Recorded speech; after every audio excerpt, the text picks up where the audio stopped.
Hello, and welcome back to more of The Four Agreements by Don Miguel Ruiz.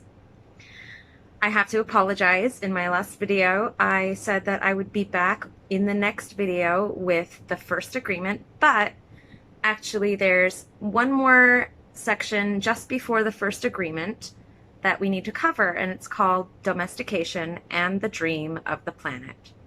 So let's get started with that. I want to add the disclaimer that I'm not promoting any religion or spiritual practice or beliefs. I'm simply reading this book with you so that you might be able to glean any sort of practical wisdom or advice for your own life and tools that you can use. All right, this is called Domestication and the Dream of the Planet. What you are seeing and hearing right now is nothing but a dream. You are dreaming right now in this moment. You are dreaming with the brain awake. Dreaming is the main function of the mind, and the mind dreams 24 hours a day. It dreams when the brain is awake, and it also dreams when the brain is asleep. The difference is that when the brain is awake, there is a material frame that makes us perceive things in a linear way. When we go to sleep, we do not have the frame, and the dream has the tendency to change constantly. Humans are dreaming all the time. Before we were born, the humans before us created a big outside dream that we will call society's dream, or the dream of the planet. The dream of the planet is the collective dream of billions of smaller personal dreams, which together create a dream of a family, a dream of a community, a dream of a city, a dream of a country, and finally, a dream of the whole humanity. The dream of the planet includes all of society's rules, its beliefs, its laws, its religions, its different cultures and ways to be, its governments, schools, social events, and holidays. We are born with the capacity to learn how to dream, and the humans who lived before us teach us how to dream the way society dreams. The outside dream has so many rules that when a new human is born, we hook the child's attention and introduce these rules into his or her mind. The outside dream uses mom and dad, the schools, and religion to teach us how to dream. Attention is the ability we have to discriminate and to focus only on that which we want to perceive. We can perceive millions of things simultaneously, but using our attention, we can hold whatever we want to perceive in the foreground of our mind. The adults around us hooked our attention and put information into our minds through repetition. That is the way we learned everything we know. By using our attention, we learned a whole reality, a whole dream. We learned how to behave in society, what to believe and what not to believe, what is acceptable and what is not acceptable, what is good and what is bad, what is beautiful and what is ugly, what is right and what is wrong. It was all there already, all that knowledge, all those rules and concepts about how to behave in the world. When you were in school, you sat in a little chair and put your attention on what the teacher was teaching you. When you went to church, you put your attention on what the priest or minister was telling you. It is the same dynamic with mom and dad, brothers and sisters. They were all trying to hook your attention. We also learn to hook the attention of other humans, and we develop a need for attention, which can become very competitive. Children compete for the attention of their parents, their teachers, their friends. Look at me. Look at what I'm doing. Hey, I'm here. The need for attention becomes very strong and continues into adulthood. The outside dream hooks our attention and teaches us what to believe, beginning with the language that we speak. Language is the code for understanding and communication between humans. Every letter, every word in each language is an agreement. We call this a page in a book. The word page is an agreement that we understand. Once we understand the code, our attention is hooked and the energy is transferred from one person to another. It was not your choice to speak English. You didn't choose your religion or your moral values. They were already there before you were born. We never had the opportunity to choose what to believe or what not to believe. We never chose even the smallest of these agreements. We didn't even choose our own name. As children, we didn't have the opportunity to choose our beliefs, but we agreed with the information that was passed to us from the dream of the planet via other humans. The only way to store information is by agreement. The outside dream may hook our attention, but if we don't agree, we don't store that information.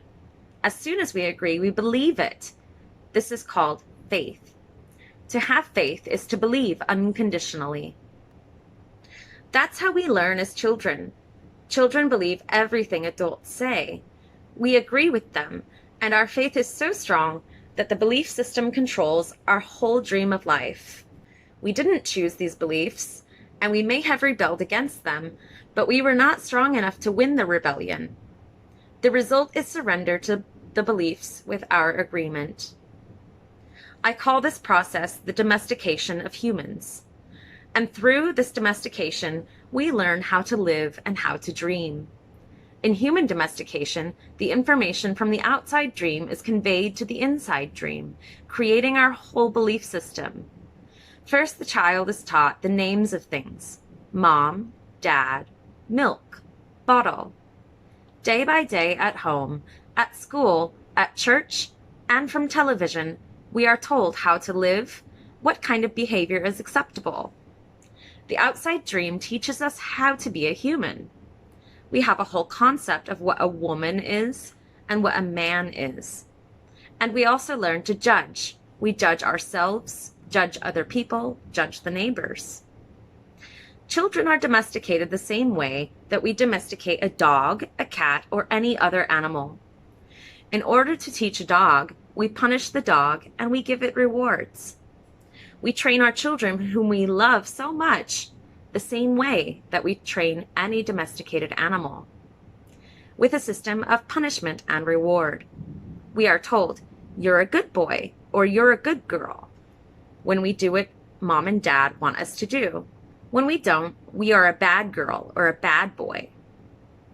When we went against the rules, we were punished. When we went along with the rules, we got a reward. We were punished many times a day, and we were also rewarded many times a day. Soon we became afraid of being punished, and also afraid of not receiving the reward. The reward feels good, and we keep doing what others want us to do in order to get the reward. With that fear of being punished and that fear of not getting the reward, we start pretending to be what we are not, just to please others, just to be good enough for someone else. We try to please mom and dad. We try to please the teachers at school. We try to please the church. And so we start acting. We pretend to be what we are not because we are afraid of being rejected. The fear of being rejected becomes the fear of not being good enough. Eventually, we become someone that we are not. We become a copy of mama's beliefs, daddy's beliefs, society's beliefs, and religion's beliefs. All our normal tendencies are lost in the process of domestication, and when we are old enough for our mind to understand, we learn the word no. The adults say, "Don't do this," and "Don't do that." We rebel and say, "No." We rebel because we are defending our freedom. We want to be ourselves, but we are very little, and the adults are big and strong. After a certain time, we are afraid because we know that every time we do something wrong, we are going to be punished. The domestication is so strong that at a certain point in our lives, we no longer need anyone to domesticate us. We don't need mom or dad, the school or the church to domesticate us. We are so well trained that we are our own domesticator. We are an auto-domesticated animal. We can now domesticate ourselves according to the same belief system we were given. using the same system of punishment and reward. We punish ourselves when we don't follow the rules according to our belief system. We reward ourselves when we are the good boy or good girl. The belief system is like a book of law that rules our mind. Without question, whatever is in that book of law is our truth. We base all of our judgments according to the book of law, even if these judgments go against our own inner nature. Even moral laws, like the 10 Commandments, are programmed into our mind in the process of domestication. One by one, all these agreements go into the book of law, and these arguments rule our dream. There is something in our minds that judges everybody and everything, including the weather, the dog, the cat, everything. The inner judge uses what is in our book of law to judge everything we do and don't do, everything we think and don't think, and everything we feel and don't feel. Everything lives under the tyranny of this judge. Every time we do something that goes against the book of law, the judge says we are guilty, we need to be punished, we should be ashamed. This happens many times a day, day after day, for all the years of our lives. There is another part of us that receives the judgments, and this part is called the victim. The victim carries the blame, the guilt, and the shame.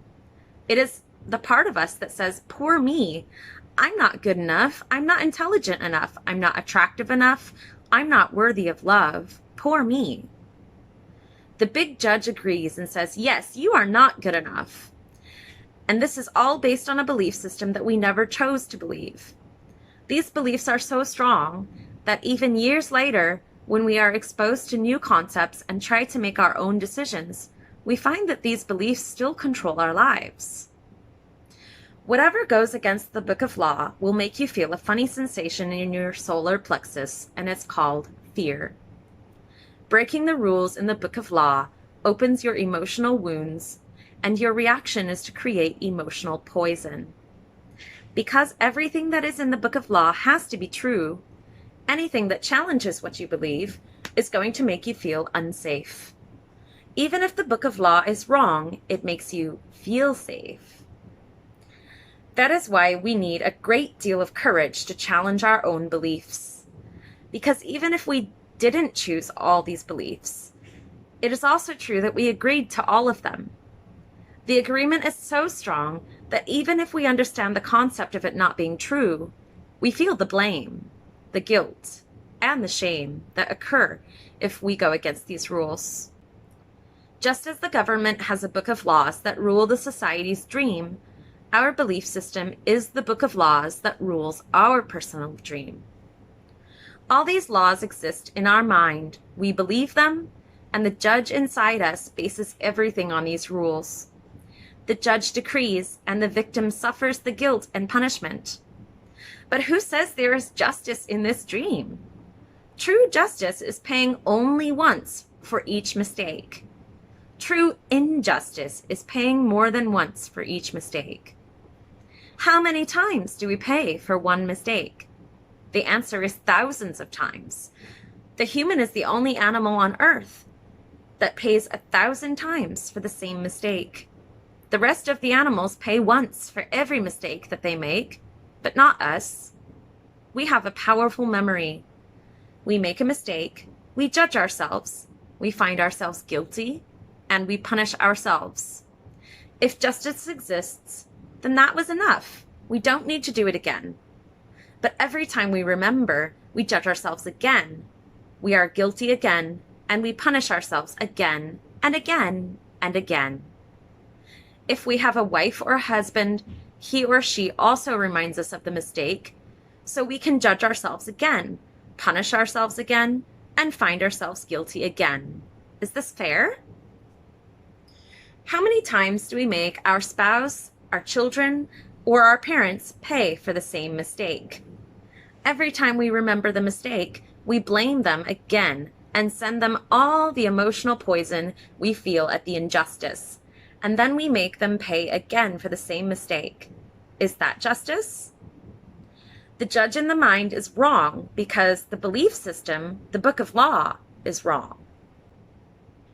95% of the beliefs we have stored in our minds are nothing but lies, and we suffer because we believe all these lies. In the dream of the planet, it is normal for humans to suffer, to live in fear, and to create emotional dramas. The outside dream is not a pleasant dream. It is a dream of violence, a dream of fear, a dream of war, a dream of injustice. The personal dream of humans will vary, but globally, it is mostly a nightmare. If we look at human society, we see a place so difficult to live in because it is ruled by fear. Throughout the world, we see human suffering, anger, revenge, addictions, violence in the street, and tremendous injustice. It may exist at different levels in different countries around the world, but fear is controlling the outside dream. If we compare the dream of human society with the description of hell that religions all around the world have promulgated, we find they are exactly the same. Religions say that hell is a place of punishment, a place of fear, pain, and suffering, a place where the fire burns you. Fire is generated by emotions that come from fear.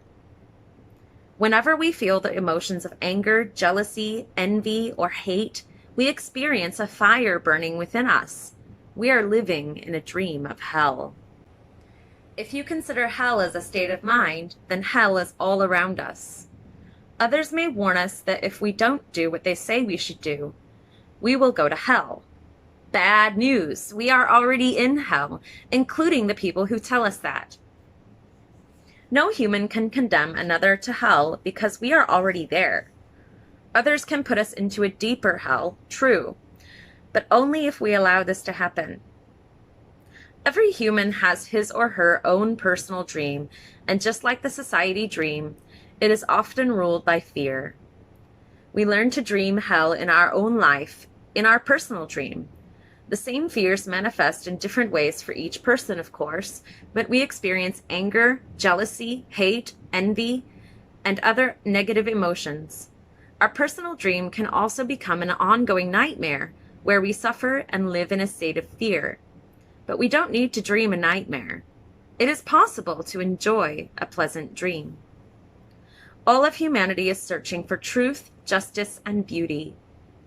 We are on an eternal search for the truth because we only believe in the lies we have stored in our mind. We are searching for justice because in the belief system we have, there is no justice. We search for beauty because it doesn't matter how beautiful a person is. We don't believe that person has beauty.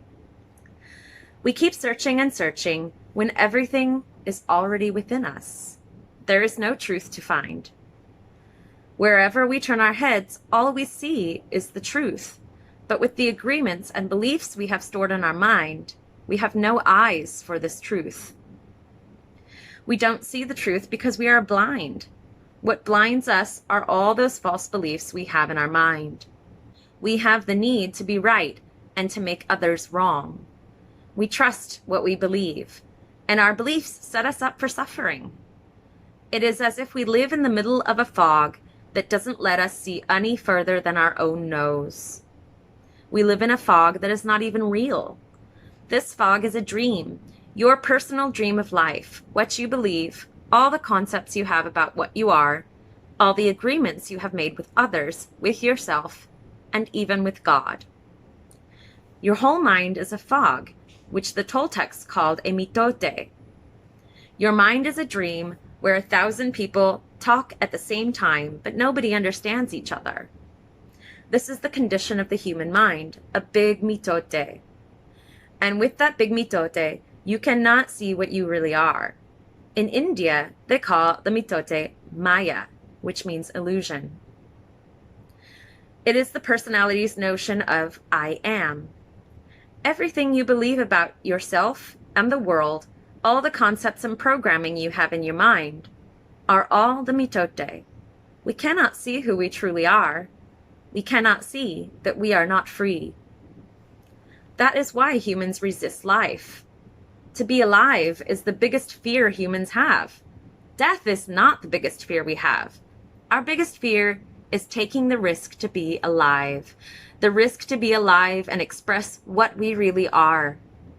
Just being ourselves is the biggest fear of humans. We have learned to live our lives trying to satisfy other people's demands. We have learned to live by other people's points of view because of the fear of not being accepted and of not being good enough for someone else. During the process of domestication, we form an image of what perfection is in order to try to be good enough. We create an image of how we should be in order to be accepted by everybody. We especially try to please the ones who love us, like mom and dad, big brothers and sisters, the priests and the teacher. Trying to be good enough for them, we create an image of perfection. But we don't fit this image. We create this image, but the image is not real. We are never going to be perfect from this point of view, never. Not being perfect, we reject ourselves. And the level of self-rejection depends on how effective the adults were in breaking our integrity. After domestication, it is no longer about being good enough for anybody else. We are not good enough for ourselves because we don't fit with our own image of perfection. We cannot forgive ourselves for not being what we wish to be, or rather, what we believe we should be. We cannot forgive ourselves for not being perfect.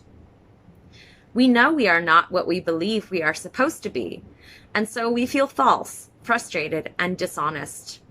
We try to hide ourselves, and we pretend to be what we are not.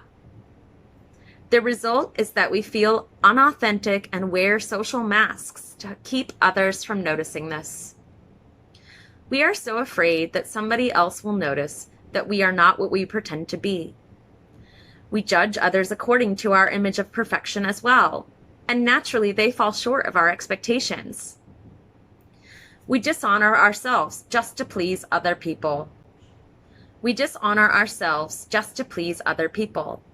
We even do harm to our physical bodies just to be accepted by others. You see teenagers taking drugs just to avoid being rejected by other teenagers. They are not aware that the problem is that they don't accept themselves. They reject themselves because they are not what they pretend to be. They wish to be a certain way, but they are not, and for this they carry shame and guilt. Humans punish themselves endlessly for not being what they believe they should be. They become very self-abusive, and they use other people to abuse themselves as well. But nobody abuses us more than we abuse ourselves. And it is the judge, the victim, and the belief system that make us do this. True, we find people who say their husband or wife or mother or father abused them. But you know that we abuse ourselves much more than that. The way we judge ourselves is the worst judge that ever existed. If we make a mistake in front of people, we try to deny the mistake and cover it up. But as soon as we are alone, the judge becomes so strong and the guilt is so strong, and we feel so stupid or so bad or so unworthy. In your whole life, nobody has ever abused you more than you have abused yourself. And the limit of your self-abuse is exactly the limit you will tolerate from someone else. If someone abuses you a little more than you abuse yourself, you will probably walk away from that person. But if someone abuses you a little less than you abuse yourself, you will probably stay in the relationship and tolerate it endlessly. If you abuse yourself very badly, you can even tolerate someone who beats you up, humiliates you, and treats you like dirt. Why? Because in your belief system, you say, I deserve it. This person is doing me a favor by being with me. I'm not worthy of love and respect. I'm not good enough. We have the need to be accepted and to be loved by others, but we cannot accept and love ourselves. The more self-love we have, the less we will experience self-abuse. Self-abuse comes from self-rejection, and self-rejection comes from having an image of what it means to be perfect and never measuring up to that ideal. Our image of perfection is the reason we reject ourselves. It is why we don't accept ourselves the way we are, and why we don't accept others the way they are. All right, I'm going to stop it here because this is already quite long. The next section will be Prelude to a New Dream, and it's quite short. And then after that, we will start with the first agreement. So let's look forward to that. Thanks for tuning in and listening. Have a great day. Bye.